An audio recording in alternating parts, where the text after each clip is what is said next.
Hello, everyone. I appreciate you tuning in. So, today, let's start with I need you to drop me a rating and review if you appreciate what I'm doing, the message I'm sharing. On Apple Podcasts, you scroll all the way to the bottom and then you can write a review, which would be greatly appreciated. If you don't enjoy the content, I don't care. And you can tell me whatever you want. It's not going to affect me, truly. The opinions of others should not be valued above your own opinion of yourself, especially opinions of people that you don't even know. There's a lot of keyboard warriors out there. So make sure that you value your own opinion, number one. And we're going to focus on your capacity for evil, your capacity to do bad things yourself. What I would say the enemy within. And number one, wisdom is being aware that this enemy can be inside of you. And it's hard to think about it this way. It definitely takes a bit of rewiring of your thought process to understand that, oh, wow, me being angry at others, me living life with a negative attitude, or even me giving back prejudice or rudeness to someone who's given it to me. Listen, this is a challenging thing when someone comes at you angry, aggressive, rude. Does people are going to do bad things to you, and it will take time for you to learn that giving them that same energy back is simply robbing you yourself. It's tough. It really is not easy to understand, but let's explain it this way. You have limited energy, and if you are spending energy participating with negative people, arguing, being rude back to them, you're wasting your opportunity to be doing other things like building your body, strengthening your mind, learning about whatever it is that you're curious about. You don't have un you don't have un you don't have unlimited energy. And it's so important to know this. So in the moment, you can try to build your mindfulness to recognize, wait, am I about to do something that is not healthy for my long-term self? Am I about to rob the potential for me to do meaningful work later in the day? Asking yourself questions is one of the most important things that you can do for yourself. And I don't want to give you the answers to questions. I want to give you the quality questions so you ask and reflect upon them and come to your own powerful conclusions. You coming to your own answer is much more significant than me giving you answers. So, question how you're spending your time, how your environment is impacting you. This potential for evil, if you're not aware of it, you might be doing things that are negative for our whole world and you don't even realize it. A good example would be the echo chamber or a feedback loop.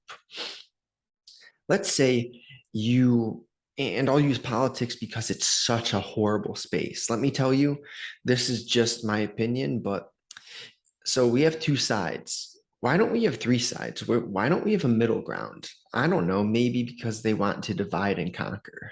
Maybe. And so instead of listening to politics and picking a side, I think you should kind of think about what's the incentive behind these political games and these political puppets. A lot of these people are simply being played around with by strings. They're not real decision makers. And I don't think they're trying to make our world better, but really keep us in a cycle of confusion.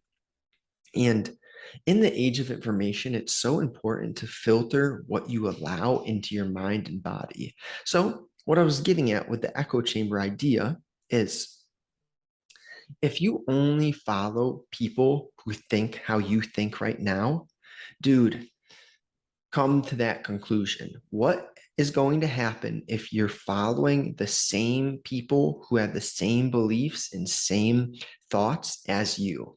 You're never going to change. You're never going to learn. Your feedback loop is just going to be a continuous circle. And that's toxic because if your argument's so strong, wouldn't you welcome debate? Wouldn't you be okay talking about it with opposing viewpoints because your argument is that strengthened? You have such a ability to defend your side? Or are you just living in a feedback loop where you're only consuming information that reaffirms your current beliefs? Well, if that's the case, you're in for a rude awakening, really, because if you're not learning, if you're not growing, you're dying. So understand, live with a curiosity, be open to new ideas, be willing, and ask yourself the question, should I be opposed to having conversations with other individuals with different beliefs? I don't think you should be opposed to that because what's the worst that happens? You learn, and there's a fine line. I'm not willing to talk to people who can't have a intellectual conversation in a kind tone of voice. If someone's being rude to me because I don't agree with them, 100% get away from that person.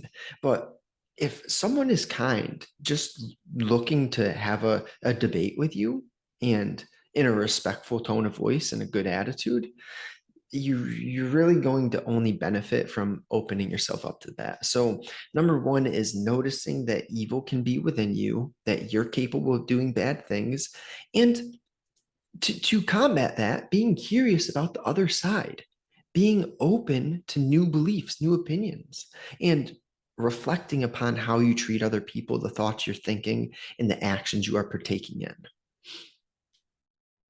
in. So number two would be for you to become your best, every part of the old version must be destroyed. You learn programming, you are conditioned over time. Think about this. This is an interesting idea. Where did you learn what you learned? From your parents, from the school system, from television, from videos? Where did they learn what they learned? From their parents, from other written things from the school systems, from universities, from professors. And where did those professors learn what they learned?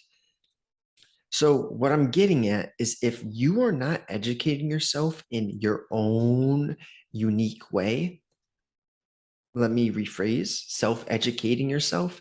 If you are going through university to learn something that you're passionate about, a practical skill like engineering, all power to you. That's cool. But if you're looking to be some sort of psychologist, some unique person who is a new thinker or is a continuous learner, someone who's curious about the limits, because humans are never remaining the same. Each generation, we're finding out new things, we're exposing ourselves to new technology and information and tools.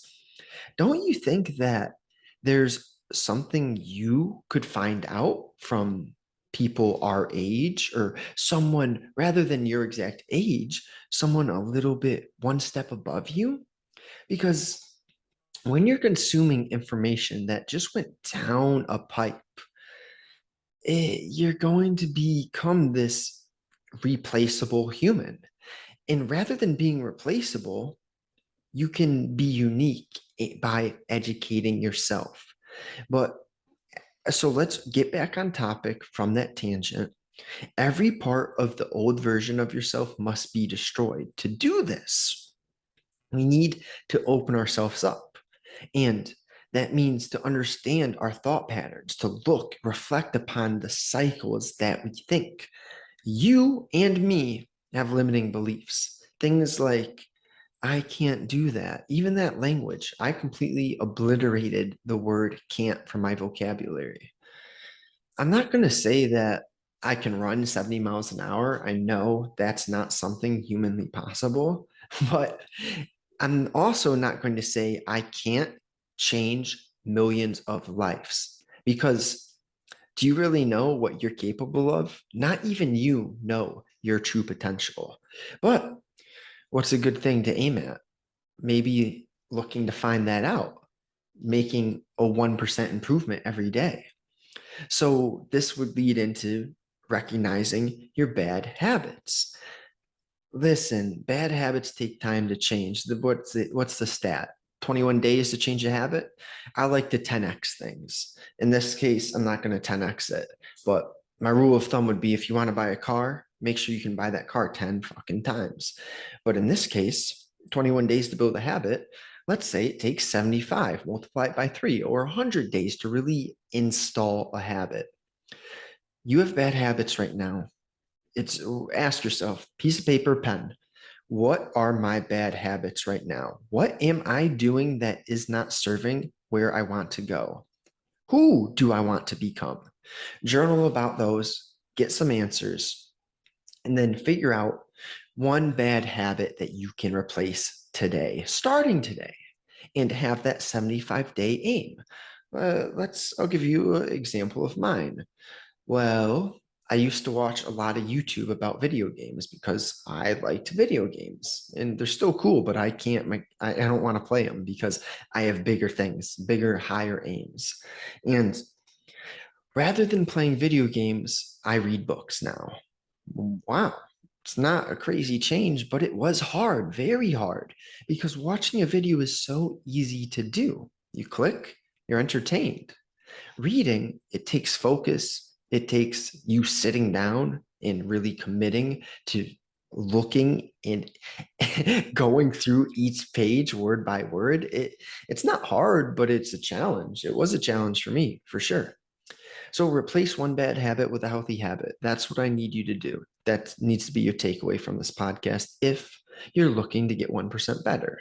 And another few things, judgment of those doing better. Listen, jealousy is a tough one. I was a jealous kid for a while. There's better looking guys. There's guys who talk to prettier girls. There's guys whose family has more money. There's guys who were gifted cars when I had to buy my car.